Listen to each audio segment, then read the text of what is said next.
풍고마비의 계절입니다. 정말 하늘은 높고 마른 살찌는 모든 것이 풍성한 완연한 가을이 되었습니다. 올해 당풍은 26일이 절정이라고 합니다. 이처럼 좋은 계절이 되었지만 우리의 마음은 여전히 무거울 뿐입니다. 요즘 언론에 보도되는 뉴스를 보면 우리 사회가 얼마나 신뢰할 수 없는 사회인가를 적나라하게 보여주고 있습니다. 대장동 개발 사업, 한 사람이 5천만 원을 투자해서 배당금을 577억을 받았습니다. 7명이 3억 5천만 원을 투자해서 4,040억을 받았습니다. 권력과 결탁하지 아니하고는 있을 수 없는 그런 일들이 우리 사회에서 벌어지고 있습니다. 하지만 이번에 이 사건을 통해서 우리 사회가 더 깨끗한 사회로, 정의로운 사회로 정화되어져 나가리라 생각합니다. 한 법학 교수는 우리 사회가 세력 중심 사회가 되어버렸다고 지적을 하면서 마적단 정치 시대가 되었다라고 비평을 했습니다. 불법, 합법, 탈법의 경계가 무너졌고 정치인들 모두 하향평준화가 된 그런 시대에 우리가 살고 있다라고 지적했습니다. 좋은 소식들도 있습니다. 우리 사회를 고발하는 한국 오리지널 드라마 오징어 게임이 전 세계적으로 돌풍을 일으키고 있다는 소식입니다. 그리고 BTS, 방탄소년단이 유엔 연설에서 요즘 청년 세대를 로스트 제너레이션이 아니라 웰컴 제너레이션이라고 해서 전 세계의 언론이 뜨거운 반응을 일으키고 있습니다. 로스트 제너레이션, 요즘 청년 세대들은 가난하고 위태로운 현실을 살아가고 있습니다. 그 현실을 잘 보여주는 신조어들이 너무나도 많습니다. 이생망, 이번 생에는 망했다, M4세대, 연애, 결혼, 출산을 포기했는데 이제는 더 나아가서 취업, 주택, 희망, 인간관계, 취미까지도 포기해야 된다. 3.1절, 31세가 되면 절대 취업할 수 없다. 니트족, 학교, 직장, 사회 어느 곳에서도 속하지 않은 채 아예 취업을 포기한 세대라는 것입니다. 온라인 폐지 줍기, 온라인 여기저기를 떠돌면서 쿠폰을 모아야 겨우 먹고 살 수 있는 새 형편이라는 것입니다. 50대 3대1 법칙이 있습니다. 입사 지원 서류를 50군데 넣어야 3번 면접을 볼 수 있고 3번 면접을 그렇게 봐야 한 군데 합격할 가능성이 있는 세대라는 그런 뜻입니다. 정신건강학 의학 교수인 한 분께서는 이 시대 청년들을 지배하는 감정이 무기력이라고 진단을 했습니다. 자신을 찾아와서 클리닉을 받는 청년들로부터 가장 많이 듣는 말이 안 될 것 같아요 라는 말이라는 것입니다. 우리나라 청년들의 절반 이상이 한국 사회의 미래를 비관적으로 보고 있습니다. 사람이 무기력한 상태가 반복이 되면 우울증이 생기고 우울증이 지속이 되면 삶을 포기하는 일들이 벌어지게 됩니다. 지난해도 우리나라 자살률은 OECD 1위를 기록했습니다. 2년 전과 비교하면 자살 인구가 소폭 줄었지만은 30대 이하의 자살은 늘었습니다. 매일 하루 10명의 청년들이 목숨을 버리고 있습니다. 아마 오늘도 10명의 청년들이 목숨을 버릴 것입니다. 이게 로스트 제너레이션이라고 불리는 청년들의 현실입니다. 원래 이 제너레이션, 세대라는 구분은, 그리고 이름을 붙이는 관행은 1차 세계대전이 끝난 후에 미국에서부터 시작이 되었습니다. 1차 세계대전 후에 그 세대를 상실의 세대라고 이름 붙였고 2차 세계대전 후에 미국이 부흥하면서 위대한 세대라고 이름을 붙였고 냉전 시대에는 침묵의 세대, 그리고 오늘날 이 코로나 시대에는 로스트 제너레이션, 잃어버린 세대라고 명하고 있습니다. 로스트 제너레이션이라고 불리는 이 불운한 시대에 사는 우리 모두에게 그래도 전하는 하나님의 굿뉴스, 복음이 있습니다. 오늘 본문 5절 말씀입니다. 내가 사람과 달리기를 해도 피곤하면 어떻게 말과 달리기를 하겠느냐? 내가 조용한 땅에서만 안전하게 살 수 있다면 요단강의 창인한 물속에서는 어찌 하겠느냐? 이 말씀은 낙심과 좌절 속에 모든 것들을 포기하고자 하는 젊은 예레미야에게 주신 하나님의 말씀입니다. 예레미야는 2600년 전의 사람입니다. 예레미야가 출생한 그 시대가 오늘날 우리 시대와 대단히 비슷합니다. 이스라엘의 역사를 지정학적으로 가장 잘 이해할 수 있는 나라가 우리나라입니다. 우리나라와 굉장히 흡사한 구조를 가지고 있습니다. 예레미야가 태어나서 선지자로 부름을 받고 활동하던 그 시대에 남유다의 국내외의 정세가 이러했습니다. 남유다를 중심으로 북쪽에는 아수르라는 강대국이 있었고 남쪽에는 이집트라는 강대국, 동쪽에는 바벨론이라는 이집트가 강대국이 이 남유다를 완전히 둘러싸고 있었습니다. 그래서 약소국인 남유다는 이 세 강대국의 눈치를 보기에 바빴고 그들에게 막대한 조공을 바치기 위해서 국민들은 막대한 세금을 낼 수밖에 없었습니다. 그러다가 결국 그 당시에 세계 대전쟁이 일어나고 아수르와 이집트가 멸망하고 팔레스타인의 지역 국가들이 점령을 당하고 급기야는 남유다도 바벨론에 의해서 멸망하고 맙니다. 예레미야가 살던 그 시대, 남유다는 경제, 국방, 사회, 정치 모든 면에 위태위태했고 급기야는 세계 전쟁이 발발하면서 나라의 멸망이 다가오고 있던 그런 시대에 활동을 했습니다. 20대 초반에 선지자로 부름을 받고 역사적인 관점으로 보면 참으로 불운한 시대에 태어나서 불운한 사역자가 예레미야였었습니다. 오늘 예레미야서 1장 5절을 보면 내가 너를 모태에 짓기 전에 너를 알았고 내가 배에서 나오기 전에 너를 성별하였고 너를 여러 나라 선지자로 세웠노라 하시기로, 하나님께서 예레미야를 그 어머니의 모태 전에 생기기 전에 이미 예레미야를 알았고 그가 모태에서 나오기 전에 하나님의 사역자로 성별을 하였고 또 여러 나라의 선지자로 세웠다라는 것입니다. 예레미야뿐만 아니라 우리 모두가 이런 하나님의 섭리 가운데서 태어나고 주의 자녀로 부름을 받았습니다. 우리를 알았고 우리를 성별하였고 우리를 하나님의 사역자들로 세웠습니다.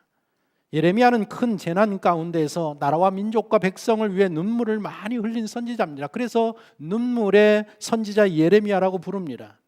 만일 예레미야가 다윗 시대나 솔로몬 시대에 태어났다고 하면 인생이 달랐을 것입니다. 눈물을 흘릴 일이 없었고 많은 사람들에게 인정을 받고 박수를 받고 대우를 받는 그러면서 활동한 사역자가 되었을 것입니다. 하지만 나라가 망하는 시대에 태어나서 눈물의 선지자가 되었습니다. 전쟁의 참혹함을 겪었고 성읍이 점령을 당하고 성전이 불타고 백성들이 죽임을 당하고 포로로 끌려가는 것을 두 눈으로 목도해야 했습니다. 하나님은 그렇게 될 예레미야의 앞날, 남유다의 앞날을 내다보면서 예레미야에게 결혼하지 마라, 독신으로 살라고 말씀하십니다. 16장 2절에 보면 너는 이 땅에서 아내를 맞이하지 말며 자녀를 두지 말라고 말씀을 하십니다. 이렇게 인간적인 관점으로 보면 예레미야는 참으로 불운한 시대에 태어나서 활동한 실패한 선지자였습니다. 하지만 그 불운한 시대에 태어났고 살았던 선지자는 예레미야 외에도 두 명이 더 있습니다. 바로 다니엘과 에스겔입니다. 남유다가 멸망하던 그 시대에 기라상 같은 선지자 3명을 하나님께서 보내시고 세우십니다. 예레미야, 다니엘, 에스겔입니다. 이 사실이 무엇을 말합니까? 그 시대가 그만큼 중요한 시대였다라는 의미입니다. 남유다의 운명이, 남유다의 사활이 걸린 중요한 시기였었기 때문에 내노라 하는 선지자들을 3명씩이나 세우시고 보내셨습니다. 청년들의 세대를 로스트 제너레이션이라고 불리는 이 오늘날 이 시대가 그 시대와 매우 흡사합니다. 우리 앞에는 새로운 시대가 놓여 있습니다. 코로나는 인류가 지난 100년 동안 겪은 것 중에 가장 치명적인 팬데믹이라고 합니다. 성경에 나올 법한 대규모의 사건입니다. 인류가 1930년에 겪었던 경제 대공황 이후에 최악의 불황을 직면하고 있습니다. 전 세계 195개국 중에 절반이 넘는 국가가 심각한 위기 상황에 놓여 있습니다. 전 세계적으로 5억 명의 사람이 일자리를 구하지 못하고 기본 생계를 유지하기 위해 필요한 소득을 얻지 못하고 있습니다. 식량기구에 따르면 2억 6,500만 명이 심각한 영양실조에 걸린 상태라고 합니다. 지금 겪고 있는 이 경제 위기는 2008년도에 세계 금융 사태로 인한 그 위기보다 훨씬 더 심각하다라고 이야기하고 있습니다. 이 코로나가 종식되고 실물 경제가 회복되는 기간이 짧게는 3년에서 5년, 길게는 7년에서 8년이 걸린다고 합니다. 이런 어려운 가운데에 우리나라 부동산 가격은 외국에 비해서 10배나 올랐습니다. 영국이 2.5% 오르는 동안 우리나라는 25%가 올랐습니다. 이런 와중에 지난 22일 날 유엔에 참석한 문재인 대통령은 종전선언을 추진하겠다라고 연설을 했습니다. 지난 10월 1일 국군의 날에도 동일한 연설을 하셨습니다. 남북미 3자, 남북미 중 4자가 모여서 종전선언을 이루어내자고 연설을 했고, 그날 오후에 그 해법을 위해서 한국 외교부 장관, 미국 국무부 장관, 일본 외무성이 뉴욕의 한 호텔에 모여서 논의를 했습니다. 그런데 남북한 문제는 두 나라가 해결할 수 있는 문제가 아닙니다. 한국을 둘러싼 주변 강대국, 미국, 중국, 일본과 연관된 문제이기 때문에 그리 쉬운 문제가 되지 않습니다. 이렇게 우리에게는 한반도 문제, 코로나 팬데믹, 미중 패권 전쟁, 4차 산업시대, 기후재앙 등 이런 문제들이 오늘 이 시대 앞에, 인류 앞에 놓여 있습니다. 코로나가 종식이 되고 7년, 8년이 지나서 경제가 회복될 시기가 되면 아마도 이 사회는 많은 것들이 변화되어 있을 것입니다. 생활 양식과 가치관과 철학과 생활 습관과 문화 등등이 변해 있을 것입니다.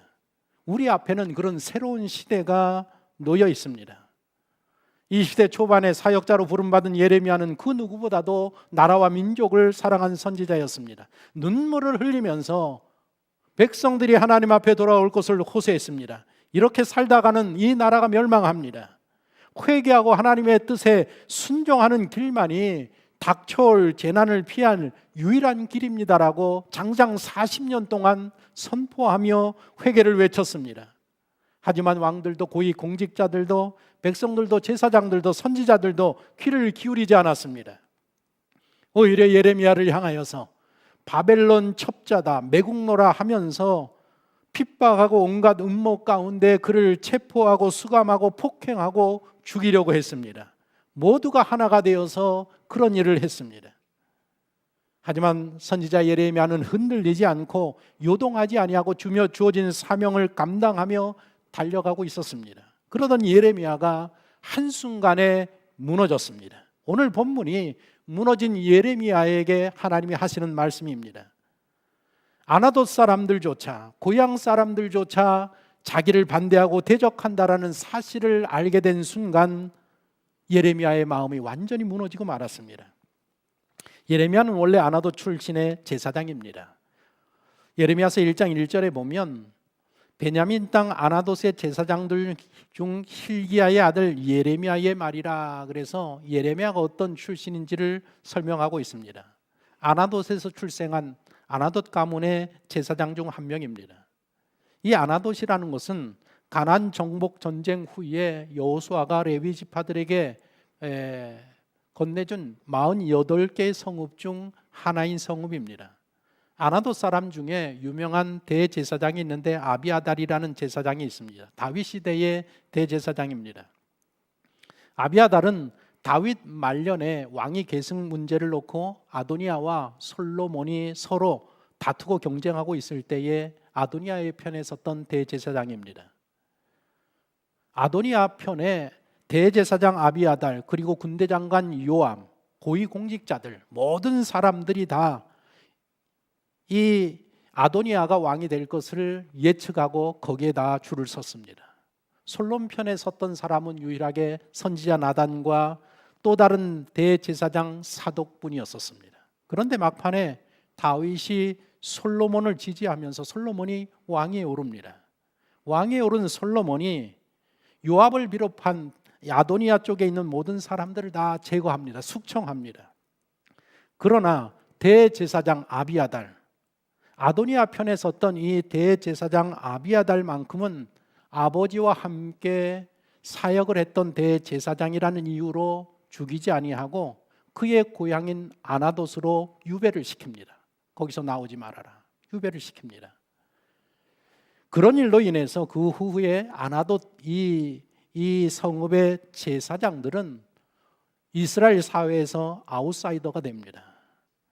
그리고 사독 계열의 제사장들이 예루살렘 성전을 차지합니다. 권력을 차지하게 됩니다. 그러니까 이런 역사적인 배경을 보면 아나돗 출신 이 예레미야가 예루살렘에 와서 활동할 때에 사회에서 사람들에게, 다른 제사장들과 선지자들에게 인정받지 못했다라는 것을 우리가 추측할 수 있습니다. 모든 사람들이 다 자기를 반대하고 대적하고 핍박할지라도, 그렇게 완전히 자기가 어려운 편에 둘러싸여 있을지라도 이래 예레미야가 생각하기를 적어도 아나돗의 나의 형제들, 우리의 친척들, 우리의 주민들, 그곳의 사역자들은 내 편이라는 생각을 가지고 그들을 의지하고 그들을 신뢰하며 사역을 해나가고 있었습니다. 그런데 그게 아니었다라는 것입니다. 항상 적은 가까운 내부에 있다라는 그 말 그대로였었습니다. 하나님께서는 이 순진한 예레미야에게 현실 돌아가는 것을 보게 하십니다. 11장 18절에 보면 여호와께서 내게 알게 하셨으므로 그것을 알았나이다. 그때 주께서 그들의 행위를 내게 보이셨나이다. 하나님께서 사역하는 이 예레미야의 눈을 뜨게 하셔서 지금 세상이 어떻게 돌아가는지, 아나돗 사람들의 정체가 무엇인지를 분명하게 보이셨고 알게 하시고 깨닫게 하셨다라는 것입니다. 앞에서는 늘 좋은 말을 하고 격려하지만 뒤에서는 예레미야를 죽일 공모를 꾀하고 있었던 사람들입니다. 11장 19절 21절을 보면 우리가 그 나무와 열매를 함께 박멸하자. 그를 살아있는 자의 땅에서 끊어서 그의 이름이 다시 기억되지 못하게 하자. 너는 여호와의 이름으로 예언하지 말라. 두렵건대 우리 손에 죽을까 하노라. 어떤 반대와 협박과 폭행에도 견디면서 사역을 감당하던 예레미야, 그러나 아나돗 사람, 고향 사람들의 실체를 깨달은 순간에 무너지고 맙니다. 배신감과 상실감과 좌절감과 실패감과 공허감을 느끼면서 이제는 모든 사역을 내려놓고 포기해야겠다는 그런 생각을 갖게 됩니다. 바로 그때 하나님께서 예레미야에게 세 가지 말씀을 하시는 말씀이 오늘 본문의 내용입니다. 이런 말씀을 합니다. 내가 아나돗 사람들에게 재앙을 내리고 벌할 것이다. 두 번째로 누구도 믿지 말아라. 내 형제와 아버지의 집이라도 믿지 말아라. 너에게 아무리 좋은 말을 해도 그들을 믿지 말아라. 그리고 세 번째로 하는 말씀이 일어서라. 오늘 본문 12절 5절 말씀입니다. 12절 5절 말씀을 보십시오. 우리 다 같이 함께 중요한 말씀이니까 읽어보겠습니다. 내가 사람과 달리기를 해도 피곤하면 어떻게 말과 달리기를 하겠느냐. 내가 조용한 땅에서만 안전하게 살 수 있다면 요단강의 창이란 물속에서는 어찌하겠느냐. 예레미야야, 그런 일로 내가 낙심하고 좌절하고 포기하고자 하면 앞으로 닥칠 이 재난, 큰 환난, 그것을 어떻게 감당하겠느냐. 힘을 내라. 일어나라. 내가 너와 함께 하지 아니하느냐. 이런 말씀의 뜻입니다. 저는 이 말씀을 묵상하면서 바로 이 말씀이 오늘 코로나 팬데믹 앞에서 낙심하고 좌절하고 실망하고 포기하고 싶어하는 우리 모두에게 하시는 말씀이 아닌가, 그런 말씀으로 들렸습니다. 코로나 팬데믹 앞에서 모든 것들을 포기하고자 하느냐? 그러면 앞으로 닥칠 더 큰 환난과 재난 가운데에서는 내가 어떻게 살아가고자 하느냐? 하나님께서 오늘 이렇게 말씀하시는 것이 아닌가라는 생각이 들었습니다. 지난주 신문에 이런 기사들이 실렸습니다. 20년 넘게 맥주집을 운영하던 50대 자영업자가 극단적인 선택을 했습니다. 주변의 지인들이 그분에 대해서 거의 가게에서 먹고 살다시피 하면서 일만 한 사람이었습니다 라고 이야기했습니다. 지난 10일 날 전남 여수에서는 치킨집 사장님이 목숨을 버렸습니다. 지난 1월에는 대구에서 닭꼬치집 사장님이 목숨을 버렸습니다. 지난 8월에는 경기도 성남시에서 쭈꾸미 식당 사장님이 세상을 떠났습니다. 코로나로 인하여서 잘못된 정책으로 인하여서 많은 사람들이 지금 목숨을 버리고 있습니다. 지난주 미국에서 오셔서 설교를 부탁한 우리 이승준 목사님 설교를 하시고 어제 귀국을 하셨습니다. 지난주에 만나서 미국의 근황을 물어보니까 미국의 지금 LA 근처의 항구들은 배들이 정박해서 물건을 내리지 못한다. 왜냐하면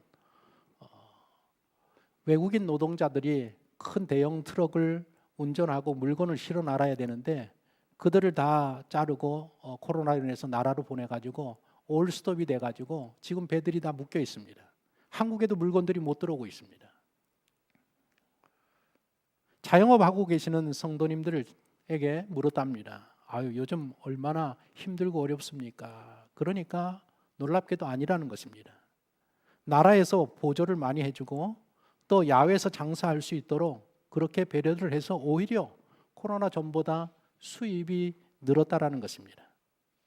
한국이 자영업자들에게 1,000만 원을 보조했으면 미국에서는 1억을 보조했습니다. 그리고 야외에서 장사할 수 있는 조치를 취해 주었습니다. 미국, 캐나다, 프랑스, 일본에서 자영업자들에게 지원한 액수가 수억 원을 개인들에게 지급을 해서 모두가 위기를 벗어날 수 있었습니다. 지난주 신문에 이런 기사들도 실렸습니다. 서울, 경기 아파트 28만 채가 주택연금을 받지 못하게 되었다.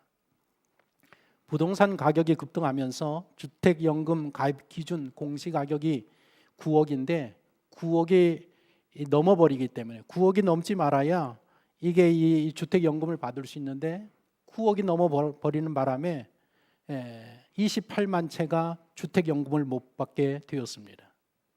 별다른 소득이 없이 주택만 보유하고 있는 장년층의 노후 대비의 경고등이 들어왔다라는 그런 기사였었습니다.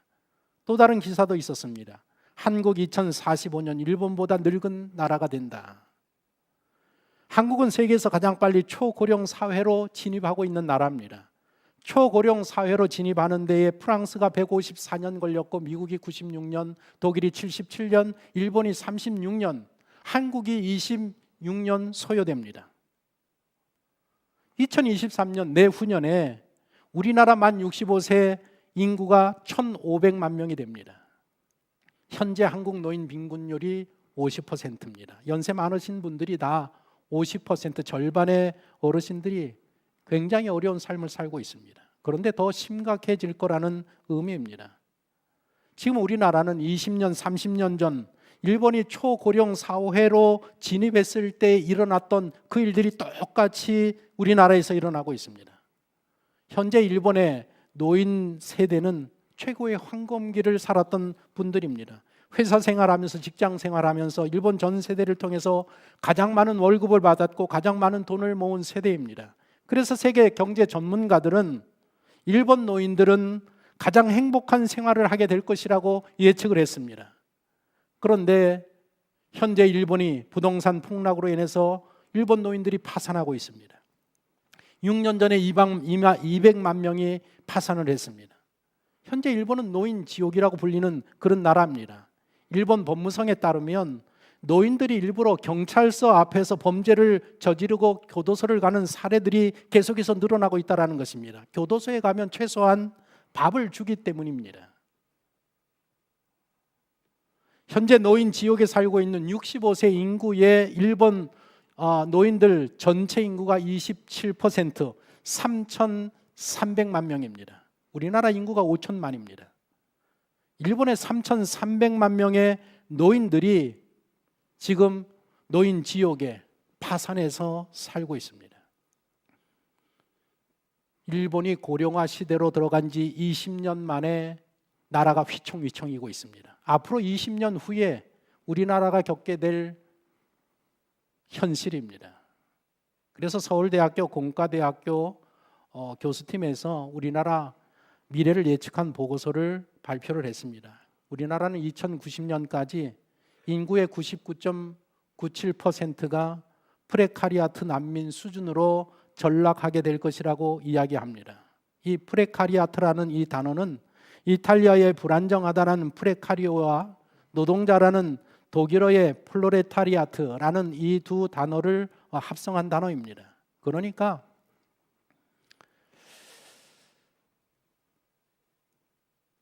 완전한 그 노동자, 아주 난민 수준의 삶으로 인구의 99.97%가 그렇게 살게 될 것이다. 대한민국이 점점 그렇게 이 사회가 진행되어져 가고 있다는 것입니다. 정신이 좀 드는지 모르시겠습니다. 이제 좀 하나님의 말씀이 들리는지 모르시겠습니다. 내가 사람과 달리기를 해도 피곤하면 어떻게 말과 달리기를 하겠느냐? 내가 조용한 땅에서만 안전하게 살 수 있다면 요단강의 창이란 물속에서는 어찌하겠느냐?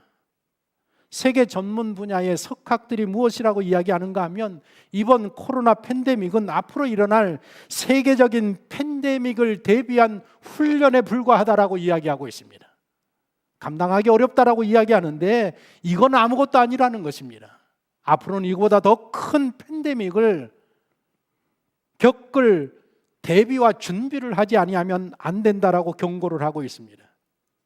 아마 더 기후재앙으로 겪게 될 팬데믹은 지금 겪는 코로나와는 비교할 수 없는 정도가 될 것입니다. 예레미야는 하나님이 힘을 내라 일어서라 라는 그 말씀을 붙들고 다시 일어서서 다시 힘을 내서 달려갈 길을 달려갑니다. 계속되어지는 반대와 대적과 협박과 암살 시도와 폭행과 감옥 수감과 납치에도 불구하고 하나님의 말씀을 선포하기에 하나님의 뜻을 이루기에 멈추지 아니합니다. 마지막에는 동포들에 의해서 이집트로 끌려간 후에도 그곳에서도 하나님의 말씀을 선포합니다. 우상을 섬겨서는 안 된다. 이제라도 하나님을 섬기고 하나님을 바라봐야 된다. 그렇게 끝까지 선포하다가 생애를 마감한 선지자가 예레미야입니다. 선지자 예레미야는 신약의 사울 바도와 바울과 견줄 수 있는 그런 선지자인 것 같습니다. 바울도 동족들에게 수많은 핍박을 당하면서 끝까지 사명을 감당합니다. 바울의 마지막 고백이 무엇입니까? 나는 선한 싸움을 싸우고 나의 달려갈 길을 마치고 믿음을 지켰으니. 이게 사도 바울의 마지막 고백이었었습니다. 주어진 사명을 내가 성실하게 다 감당했다라는 것입니다. 십자가 위에서 달리신 예수님께서도 마지막에 하신 말씀이 무엇입니까? 다 이루었다. 어떤 환난과 역경과 반대가 핍박 속에서도 주어진 사명을 다 이루셨다라는 것이 예수님의 마지막 고백이었었습니다. 격동의 시기, 대변혁의 시기, 나라가 멸망하는 시기.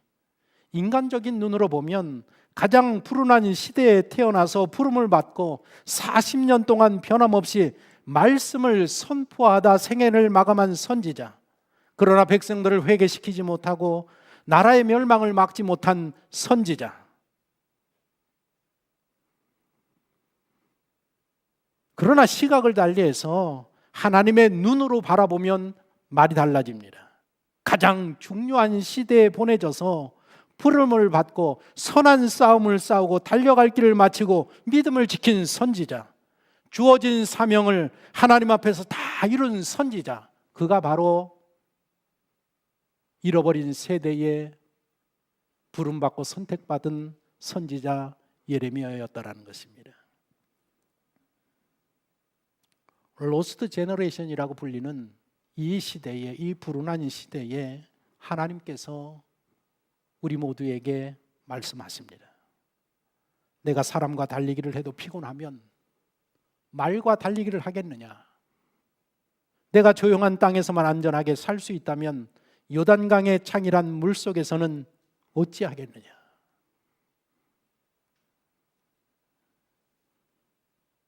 힘을 내십시오. 일어서십시오. 달려갈 길을 달려가십시오. 그렇게 하실 수 있습니다. 왜냐하면 하나님이 당신과 함께 하시기 때문입니다. 기도하겠습니다.